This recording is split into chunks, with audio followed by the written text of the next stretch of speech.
मैं अनुराधा प्रकाशन से डॉक्टर रवीना पाठक आप सभी का हार्दिक स्वागत वंदन अभिनंदन करती हूँ।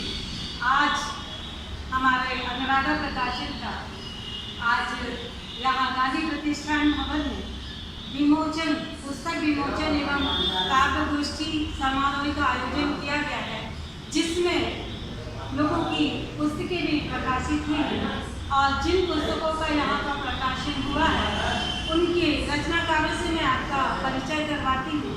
तो जिन रचनाकारों का मैं सर्वप्रथम परिचय करवाती हूँ तो आदरणीय नवीन कुमार चटर्जी जी हैं और इनकी कृति का नाम है अलौकिक संवाद।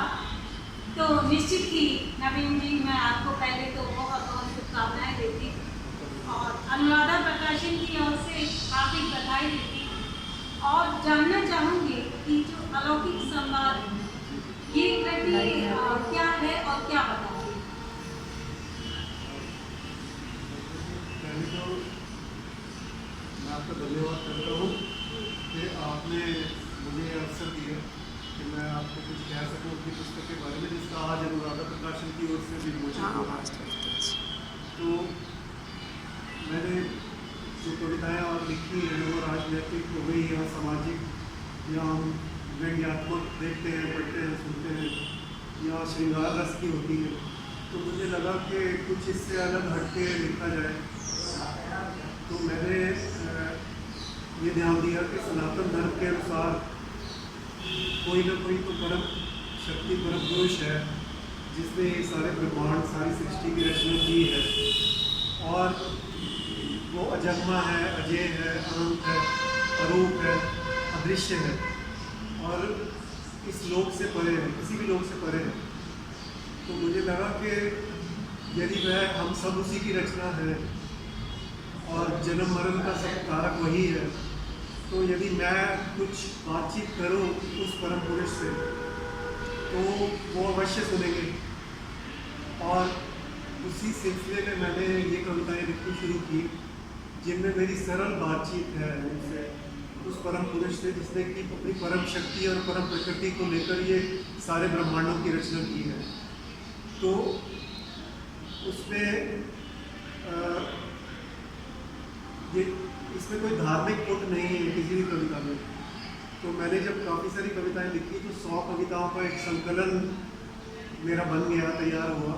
मैं जानना चाहूँगी कि ये अलौकिक संवाद जैसे कि नाम से ही स्पष्ट है, उस परम ब्रह्म साक्षात्कारकर्ता से लगता है आप रूबरू हुए हैं और उसी के बारे में अपनी पुस्तकों का जो कविताएं हैं इससे ही कुछ ऐसी कविताएं हम चाहेंगे कि आप कुछ 2-4 लाइन यदि गुनगुनाएं तो हमें भी समझ में आएगा कि आपने अपनी कविताओं में क्या लिखा है। जी मैं आपको, और मेरी ज़्यादातर कविताएं मैं इसलिए विशेष रूप से कह रहा हूँ क्योंकि रात्रि के समय लिखी गई अधिकांश कविताएं मैंने जो इनमें से लिखी है इस संकलन में, मध्य रात्रि हो गई या अमृत वेला हो गई, जिसमें कि एक शांत और रहस्यमय चुप्पी होती है। ऐसा लगता है कि मैं हूँ और वो परम पुरुष है, आप तीसरा कोई भी विघ्न नहीं डालना हमारे बीच संवाद में।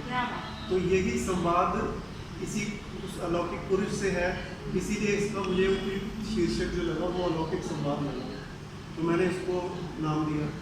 इसी सिलसिले में मनमोहन शर्मा शरण जी से मेरी भेंट हुई और उन्होंने मुझे अपने ये मेरी पहली कृति है, इसके प्रकाशन में बड़ा भरपूर सहयोग दिया, उसके लिए मैं उनका भी आभारी हूँ।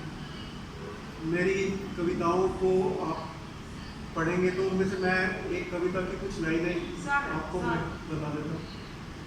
हे मधुरतम तुमसे मिलन, मेरी सारी कविताओं में जो तुम करके जिसको संबोधित किया गया है वो परम पुरुष है। हे मधुरतम तुमसे मिलन का लो आज पावन पर्व आया, हे मधुरतम तुमसे मिलन का लो आज पावन पर्व आया, युग युग से सोई वीणा को मानो पवन ने झंझनाया। हे मधुरतम तुमसे मिलन का लो आज पावन पर्व आया, मुखर होचे में स्वर नए, मुखर होचे में स्वर नए, सब तक हृदय के बज उठे, मुखर होचे में स्वर नए, सब तक हृदय के बज उठे, आशीष भरकर हर दिशा में नभ ने भी मेघ राग गाया। हे मधुर तुमसे मिलन का लो आज पावन पर्व आया, खिल उठे अंधेरे में उजाले, खिल उठे अंधेरे में उजाले, भर भर के अमृत के प्याले, खिल उठे अंधेरे में उजाले, भर भर के अमृत के प्याले, आकाश गंगा ने मुझे को स्नेह का सागर बहाया, हे मधुरतम तुमसे मिलन का यो आज पावन करवाया। क्या बात है, बहुत सुंदर। और आज निश्चित ही जो बरसात आई है आपके इसी गाने की वजह से, लगता आपके आने की वजह से दिल्ली भी सुहानी हो गई है। तो बहुत बहुत बधाई और शुभकामनाएं। और मैं जानना चाहूँगी कि आप काम क्या करते हैं और कहाँ से हैं आप? जी मैडम, मेरा नाम नवीन कुमार चड्ढा है और मेरा जन्म दिल्ली का ही है और दिल्ली में ही मेरी शिक्षा हुई है। और इसके बाद मैं बैंक में कार्यरत रहा हूँ, स्टेट बैंक ऑफ इंडिया में, जी। और वहीं से रिटायर हुआ हूँ।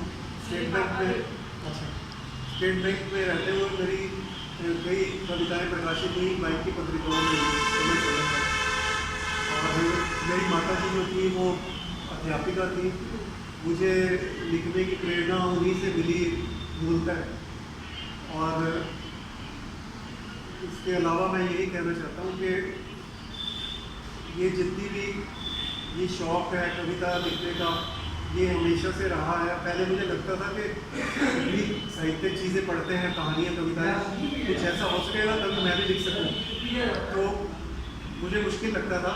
पहली बात तो आप बैंक में थे, यानी आप हमारे हिंदी साहित्य जगत से नहीं हैं, उसके बावजूद आप कविता लिखते हैं और जब लिखते हैं तो अलौकिक संवाद लिखते हैं। तो इसके लिए मैं आपको बहुत बहुत बधाई और शुभकामनाएं देती हूँ, क्योंकि जो हिंदी का व्यक्ति होता है वो हिंदी से बातें करता है। और आपने जीवन भर स्टेट बैंक में सेवा की है, व्यवसायिक वाले हैं, कॉमर्स वाले हैं, उसके बाद आपने अलौकिक संवाद जैसी रचना का सृजन किया। तो आपको हार्दिक शुभकामनाएं देती हूँ, बधाई देती हूँ। और मैं चाहती हूँ कि रस मंजरी साहित्य सृजन मेरा लगता है और अनुराधा प्रकाशन की तरफ से मैं आपको बहुत धन्यवाद देती हूँ और कामना करती हूँ सर कि आपकी ऐसी रचनाएँ आगे आती जाएँ और उन रचनाओं का निश्चित ही रसपान कर सके। और अगर आप चाहें तो 4 लाइन और सुनाएं, इसके बाद एक मैं और चीज़ कहना चाहता हूँ कि मैंने इसी सिलसिले में बहुत सारे लेख भी लिखे हैं, और ऐसे विषय में तो नहीं, अलग अलग विषयों में और विविध विषयों में। और उसके अलावा मैंने उर्दू में भी कविताएं लिखी हैं और इंग्लिश में भी कविताएं लिखी, लेकिन वो अभी प्रकाशित नहीं करवाई मैंने। तो जब भी भविष्य में भगवान ने चाहा तो वो प्रकाशन का समय निश्चित ही आएगा। आपकी पुस्तकें आएँ और हम फिर आपका इस तरह इंटरव्यू लें। ऐसी हमारी शुभकामनाएं हैं अनुराधा प्रकाशन की ओर से और आपको बहुत बहुत बधाई देती हूँ। और आप इसी तरह आपकी लेखनी अनवरत होती है। मैं चाहूँगी कि आप अनुराधा प्रकाशन के लिए क्या कहना चाहते हैं? अनुराधा प्रकाशन के लिए और मनमोहन जी की। मनमोहन जी बहुत ही मेहनती व्यक्ति है, ये तो मैंने उनको देखा है। श्रम करने से कभी पीछे नहीं हटते और कभी नाराज़ भी नहीं होते। और मेरी इस पुस्तक की प्रकाशन के समय में मेरी उनसे करीब करीब 8-10 बार सीटिंग हुई, क्योंकि करेक्शंस वगैरह होती रहती थी टाइपिंग की। तो मैं जब भी फ़ोन करता था तो वो कहते थे हाँ ठीक है चले आओ। और कभी 1 घंटा, कभी 4 घंटे, कभी 2 घंटे उन्होंने मुझे दिए।